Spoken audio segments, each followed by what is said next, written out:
म चाहिँ अहिले डेनमार्कमा छु अनि डेनमार्कमा चाहिँ साइकलहरू कुदाउनको लागि एकदम के भन्छ यहाँको चाहिँ मान्छेहरू एकदमै सोखिन पनि भनौँ एक तरिकाले साइकल चाहिँ यहाँ फेमस रहेछ।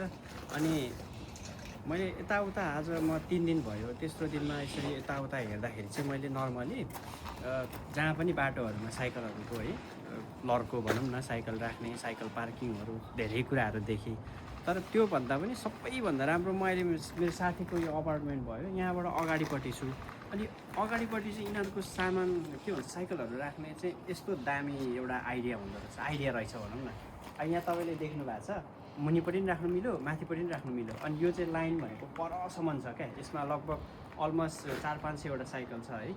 अनि यो साइकलहरू चाहिँ अब मुनि त राख्नु नर्मल भइहाल्यो माथि राख्ने चाहिँ कसरी भन्ने तपाईँहरूलाई एउटा जिज्ञासा लागेको छ भने यो राख्नलाई चाहिँ यिनीहरूले यो एउटा ह्यान्डल हुँदो रहेछ यसलाई चाहिँ यसरी तान्ने अनि तानेर यसरी तल झार्ने अनि तल झारिसके पछाडि आफ्नो साइकल निकालेर चाहिँ अनि लाने भयो। फेरि आउने बेलामा चट्ट यसलाई माथि राख्ने अनि अहिले त यस्तो गर्दै